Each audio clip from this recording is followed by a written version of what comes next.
Yo, yo, yo, what is up, guys? It's Cone back here again tonight with another episode of After the Buzzer. Tonight, Devin Booker, Chris Paul, Mikal Bridges, Cam Johnson, Cameron Payne, DeAndre Ayton, Jay Crowder, the Phoenix Suns knocked off the defending world champion Los Angeles Lakers led by LeBron James and Anthony Davis. Incredible stuff from a young Phoenix team fighting to try and establish themselves amongst the elite in the NBA. They did it. They knocked them off in 6 games. Winning this game, it was a blowout for a lot of the game. The Lakers really tried to make it close at the end, but ultimately it just wasn't enough with Anthony Davis off the floor. He tried to start playing in this game and he just couldn't. He was too hurt, and I'm happy they decided to sit him for the rest of the game. I know he wanted to be out there, but he was going to risk really bad injury, and he was clearly in a ton of pain, only playing the first few minutes and inevitably having to leave the game. But I don't want to talk much about the way that the Lakers season kind of ended here. I want to talk more praise about the Phoenix Suns, the way that they played. The fact that I think this Phoenix Suns team is going to win the Western Conference. I think they are the team to beat right now, knocking off the Lakers. I picked the Lakers to win the championship, and I was wrong. For the first time, maybe ever, LeBron James looked old in this game, and that's kind of scary to say as an NBA fan, the fact that LeBron James can look old. Father Time is undefeated, and before LeBron's injury this season, he looked like an MVP candidate. He was probably in the top 3 conversation, but ultimately after that ankle injury, he just hasn't looked the same. I wouldn't be surprised if it's still lingering, or maybe I'm just in denial that LeBron's getting old. It's weird to say as an NBA fan, the fact that LeBron James is getting old, but losing his first round series ever in the playoffs. Like I said, Anthony Davis was hurt, but it happens. It's crazy to say that LeBron's out in the first round, that we're not going to see LeBron James in a finals. It's only happened one other time in the last 10 or so years. It's ridiculous to say. But like I said, I want to kind of focus on the Phoenix Suns in this portion, what they did right, why they won this series, and ultimately what it looks like going forward. Before, though, I want to give a shout out to my guy Pierre. I'll link his Twitter in the description below. He part of the Through the Wire podcast. Shout out to him for making these shirts. I just bought one and it came in like on this day when Devin Booker went off. I'll talk about him in a second, but I want to show it real quick because I think it's really clean. It says "Can't talk basketball with everybody," so I'm gonna link his Twitter down in the description below. I just really like this shirt, and since I'm wearing it in today's video, I want to give him that shout out, and go cop one if you like it. So ultimately, the Phoenix Suns were just the better team in this series. I thought with LeBron James, Anthony Davis, and the overall talent that the Lakers had, I thought they had the Suns beat. And maybe if Anthony Davis is healthy this whole series, the Lakers do win. But ultimately, the Suns, even when AD was on the court, sometimes just looked like the better team overall. Chris Paul's leadership brought so much to this team. I'm not putting it all on him. I'm not saying it wasn't. It was just Chris Paul. But Chris Paul's leadership helped this team out a ton, especially at the end of this game when the Lakers are making a big run. Chris Paul comes down the court, sinks a couple shots, and he says, "Hey, guys, let's chill out. Let's calm down." And he was ultimately the guy to help close it off. But the story of this game was Devin Booker, man. I love Devin Booker. You just saw the shirt. Devin Booker is one of my favorite players in the entire league. He has been for a few seasons. And in this game and in this series, he is establishing himself as a massive star, one of the upcoming faces of the NBA, in my opinion. He's a bucket. He gets buckets. He's just so damn good. Devin Booker had 47, 11, and 3 to knock off the defending champions in tonight's game. In his first ever playoff series, in the first ever closeout game he's ever played. He's played for 4 or 5 seasons. I don't even know how many years it's been. Devin Booker, it feels like he's been in the league for like 10 years with how young he came in. But in his first playoff series ever, 47 points, 11 rebounds, and 3 assists. I think he was like 17 of 22 from the field in this game. He did everything on the court. He was their best player. He's been their best player all season, to be honest. Chris Paul's been great, and I think Chris Paul did deserve some hype for the MVP. Obviously, he isn't going to win it, and he probably shouldn't have been in that top 3 conversation, which he wasn't. But I don't think Devin Booker got enough credit for how good this team is. I'm one of the biggest Chris Paul fans you will meet. I love Chris Paul, but at the same time, Devin Booker needs more love for the way that he has helped this Suns team and carried them through some tough moments. Chris Paul had 8 points tonight. He was phenomenal. He was really good with 8 points and 12 assists. But they don't win this game. They're not this good of a team without Devin Booker. He's a monster. I think he's a guy worthy of an All-NBA selection. I don't know if he'll get it just because of how many good guards there are, but he's a guy worthy of consideration for it. And I think he might lead the Suns to the finals. I really think this Suns team is the team to beat in the Western Conference. Like I said, I picked the Lakers to win the championship this season just because they had LeBron and AD, and I wasn't betting against LeBron James. But now that they're gone, this Suns team, they face now the Denver Nuggets, who we'll talk about in a second, who knocked off the Trailblazers tonight. The Nuggets are without Jamal Murray. This Suns team is far too talented to lose to a Jamal Murray Nugget team. I really think they are. And I think the Suns, I'm probably going to drop a video previewing the series in the next couple days, so be on the lookout for that, because I'm really excited for this one. But ultimately, if I have to pick it right now off the top of my head, I'm going to go Suns in 6, I think. And I think the Suns make the conference finals, and I think they make the NBA finals. I think this is the season where Chris Paul, at age 35, 36, makes his first NBA finals ever. Whether or not they win it, I don't know. But the fact that they're even in the conversation to get there proves how good this Suns team is, how much they've improved. DeAndre Ayton, Devin Booker, Chris Paul stepping up, Mikal Bridges stepping up, playing great defense, Jay Crowder with a great game, a guy who has had a terrible series for a lot of it. He really stepped up tonight with 18 points. Cameron Payne, who struggled tonight, had a great series overall. Cam Johnson with 10. Torrey Craig played some good minutes. Frank Kaminsky, 2, 3, and 4 with like a clutch block. Frank Kaminsky in 7 minutes really stepped up. Everyone on this Suns team wanted this bad. This team is hungry. They are sick of the losing. They're sick of being thought of as a team that can't get it done. And they got it done tonight. It was incredible to watch. It's really fun to watch these young up-and-coming stars take over the league. We are currently witnessing the rise of the next generation. Because assuming the Mavericks capitalize on their lead right now, if we take a look at the conference semifinals, in the West would include Luka Doncic, Donovan Mitchell, Devin Booker, and Nikola Jokic, and Jamal Murray if he was playing. Look at all that young talent. The young guys are taking over the league right before our eyes. Out in the East, you have Giannis, you have Trae Young stepping up, you have Joel Embiid, Ben Simmons. Those guys are still kind of young. We're seeing the rise of the younger generation right in front of our eyes, and the Suns are one of the teams leading that charge. It's awesome to see. I really like it. I really like the Phoenix Suns. I really like this team, and I think they're going to win the West. I really do. I could be completely wrong. They could get knocked off for the Nuggets, or knocked off by the Nuggets. I picked against the Suns in this series, but after the way that the Suns performed in this series and the way that they've performed all season, I am not betting against the Phoenix Suns again. At least not until the finals. If they face Brooklyn, I might bet against them, but for right now, I'm not betting against the Phoenix Suns. I told so many teams in the offseason, or so many teams fans, you should trade for Chris Paul. I have a tweet that I just quote tweeted. Go check it out on my Twitter, @3_Cone on Twitter. I said before the Suns traded for Chris Paul, I put out a mock trade and I said the Suns should trade for Chris Paul because I said they should trade Ricky Rubio, Kelly Oubre, and at that point I said the 10th overall pick, which they ended up keeping. But the main package is there. It was Kelly Oubre, Ricky Rubio for Chris Paul. And what I said was, they can show Devin Booker they can win. I think they could be really good with Chris Paul. And ultimately, they really don't need Ricky Rubio and Kelly Oubre. And so many people flame me in the comments. They were like, this is a steal for the Thunder. The Suns get robbed here. Why would the Suns do this? This is why the Suns do this. Because Devin Booker showed in last year's bubble, in that 8-0 run, what he is capable of.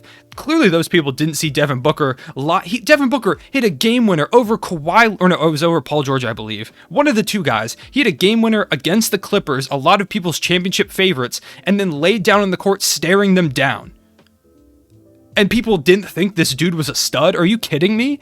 Did you watch the same game winner I did? If you watched that bubble run, that Chris Paul trade should have been a no-brainer to everyone. I'm so happy they made it. Not only because the Thunder now have Ty Jerome, shout out Thunder and UVA legend Ty Jerome, but also because I get to watch Chris Paul and Devin Booker, two of my favorite players, try and make a finals run. And I think they're going to.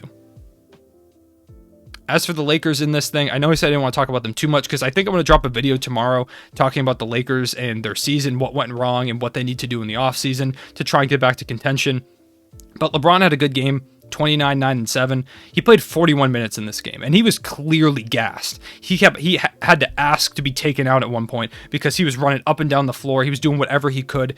it just wasn't enough. When LeBron wasn't on the court, it was like a waterfall of offense from the Phoenix Suns. No one on the Lakers could score. The Phoenix Suns couldn't be stopped when LeBron was off the court. He went off the court for like 40 seconds around the 7-minute mark of the fourth quarter, and I think he was out for, it was like 25, 30 seconds. And the Suns scored 4 straight points, and the Lakers had a turnover on the other end. There was just nothing they could do. With Anthony Davis hurt, LeBron had to do pretty much everything in this game, and he can't do that all.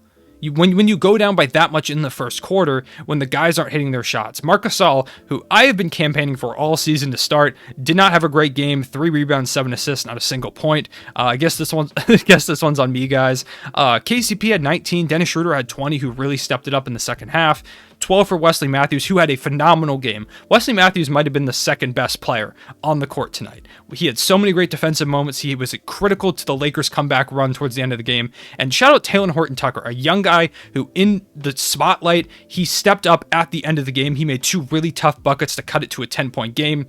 Obviously, it did not end up working out, but the fact that he stepped up so much in that moment speaks to how ready he is for the moment and how much of a piece I think he is for the Lakers going forward. I really like his game. I think he's going to be a really big piece for them as they continue to try and revamp and renovate this roster. Tonight, though, Phoenix was just a better team. They were. It happens. This Lakers team dealt with a lot of injuries all season. They had a really short offseason, and it just wasn't meant to be. I think this is Phoenix's year in the West. Utah could definitely still win it. The Clippers could win it. The Nuggets, maybe Jokic goes off and they beat the Suns. The Mavericks even, maybe if they end up finishing off the Clippers, maybe Luka has some magic continuing to run towards the finals. But ultimately, I'm riding with Phoenix. I think this is Phoenix's year. Whether or not they win the finals, we'll see when they get there, but I think they're going to end up there. So, shout out to Suns fans. You guys deserve this. I know you guys have been through a lot in the last couple of years. If you're a Suns fan or if you're just anyone in general, please congratulate me on my ability to predict the future about how good Chris Paul and the Suns were going to be. I appreciate that. So, also, if you doubted Devin Booker, you were wrong. Finally, whatever. The Denver Nuggets knocked off the Portland Trailblazers. I saw the Nuggets winning this series. I just didn't think Portland quite had the ability to stop Jokic, and they really didn't. And not just that, Michael Porter Jr. was insane in this game, specifically in the first quarter. He had 6 threes in the first quarter for 22 points. He only ended up with 26, but he had 26, 5, and 4. Super efficient. 13 for Aaron Gordon, who sunk a 3 to really put this game away. 36 from the MVP, 8 rebounds as well as 6 assists. 10 from Campazzo. 22 from Monte Morris, who in this series, Monte Morris was the second best guard. It was Damian Lillard and then Monte Morris. That's how good Monte Morris was and how much kind of CJ McCollum underperformed in this series. Monte Morris was the second best guard on the entire court pretty much anytime he was in the game. And that was really the big difference. Portland's guys just didn't step up. Denver, like I said, I'm going to make a video talking about the Trailblazers. I'm making videos about every team that gets knocked out of the playoffs, so if you don't want to miss those videos, make sure to subscribe and look out for those videos in the coming couple days. But Portland just, they need to blow it up. Something's got to give. I think that Yusuf Nurkic sounded really unsure about the situation. They asked him if he was going to be back, and he said, if the situation's right. And they said, what does that mean? And he said, the situation needs to change. He said, whatever we got right now, it's not working. So something seems to be going on with that team. Norman Powell, he had 17 points, but ultimately the fact that the Trailblazers went out in round 1 immediately, I think, makes the trade for giving up Gary Trent Jr. a bust. It makes it an L. Because Gary Trent Jr., if you've watched this channel, if you watched my video talking about my favorite player on each team that I put out like a month or so ago, you know that Gary Trent Jr. is one of my favorite young players in the league. I really like Gary Trent Jr. I thought that was an incredible trade for the Raptors. And now, going forward with this team, he looks like a guy that they would really like to have right now. A young guy on a cheaper contract that they can try and develop and make into that guy maybe next to Dame or just as a great scorer for this team. I think CJ McCollum's got to go. I think you have to trade one of Dame and CJ, if not both of them. I don't think they trade Dame. I don't see any way they trade Damian Lillard out of Portland, but at this point, I wouldn't be surprised if Dame asked out. They haven't done enough. Terry Stott should have been gone sooner. They should have done more to put more talent around Dame. This team's just not that good. I was wrong. I predicted this team to be the 3 seed in the Western Conference this season, and I was wrong. They just weren't that good. They couldn't stop anyone, and Dame was pretty much their entire offense. You had 21 from CJ McCollum, but it was inefficient as he was pretty much all series.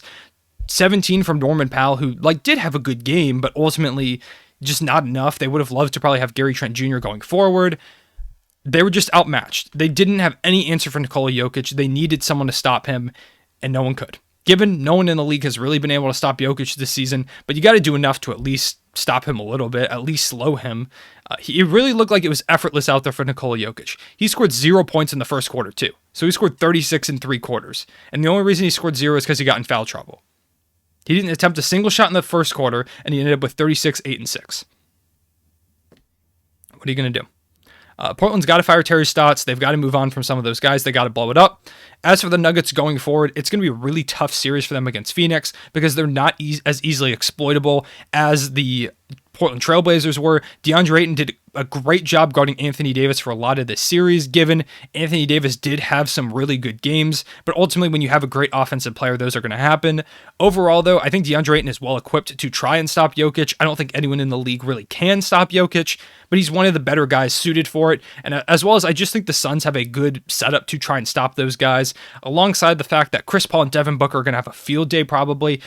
The Nuggets could really use Will Barton coming back. There's a potential that he could in this series. I believe I heard that on the broadcast earlier. If he does come back, I think that could really shift this series because he gives them a solid guard / wing defender, whichever way they want to use him.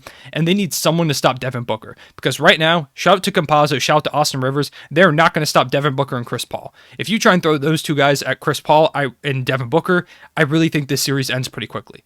The Nuggets got to come up with some game plan. Maybe they use a little bit of Aaron Gordon on Devin Booker, similar to the way that Michael Malone, who's a really good coach, used Aaron Gordon on Damian Lillard throughout this series. I think that could be a potential way that they try and stop Devin Booker. But ultimately, the way that Booker and Chris Paul are playing, it's going to be really tough for the Nuggets to win this series.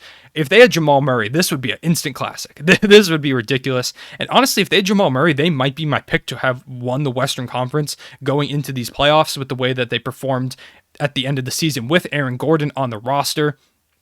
Unfortunately, they don't have him, but ultimately winning this series without Jamal Murray, without PJ Dozier, without Will Barton, this is a big accomplishment for the Denver Nuggets, a team that I personally think is going to win a championship in the next 3 seasons. The more that I watch this team, the more that I watch Michael Porter Jr., the way that Jokic plays, the way that Aaron Gordon has contributed to this team, and the way that I know Jamal Murray can play in the playoffs, this feels like a team that's really coming up to dominate the league in a couple seasons. They feel like a team that's going to make a championship run or 2. I may be wrong on that too. I'm making a lot of predictions in this video that you could probably come back to in a year or so, and I would look like a complete idiot. But, I'm feeling good about it. Yeah. So those are my thoughts on these games. Those are my thoughts on the ends of these series. Now all we've got left is Dallas and Los Angeles, which could end tomorrow. I'm pretty sure the game's tomorrow. If the game's not tomorrow, I'm going to be really upset because that means we're going to go a day without NBA basketball. Let me see if I can check if this is tomorrow. It is tomorrow, or today, I guess, as you're seeing this video, because it's 1:47 a.m. where I'm recording this right now. So the game's today. I'm really excited about this one. I'm leaning Mavericks. If you haven't seen my videos, you could probably tell I'm kind of leaving the Mavericks just because of the draft picks that the Thunder have. But at the same time, I wouldn't turn down a Game 7 of Luka versus Kawhi Leonard. So, either way, we win. I appreciate you guys watching this video. Shout out to the Phoenix Suns. Like I said again, man, knocking off LeBron James in the first round, it's a massive accomplishment, and they deserve all the credit. I hope the national media, I already know they're going to do this, I hope the national media don't focus on the Lakers too much. I hope they focus more on the fact that Phoenix managed to accomplish this, and less so on the fact that the Lakers lost. There should be much more celebration of Phoenix winning than the Lakers losing, is what I'm getting at. So, we'll see what the national media does. I already know they're not going to talk about Phoenix at all, but whatever. I appreciate you guys watching this video. Be on the lookout for a video tomorrow talking about Mavericks Clippers, especially if the series ends. Definitely be looking out for a video where I'm going to rant about the Clippers. So be on the lookout for that. I appreciate you guys watching this video. I think Lakers What's Next is going to come tomorrow. So be on the lookout for that as well. I appreciate you guys watching. I will see you later. Real one, say it back.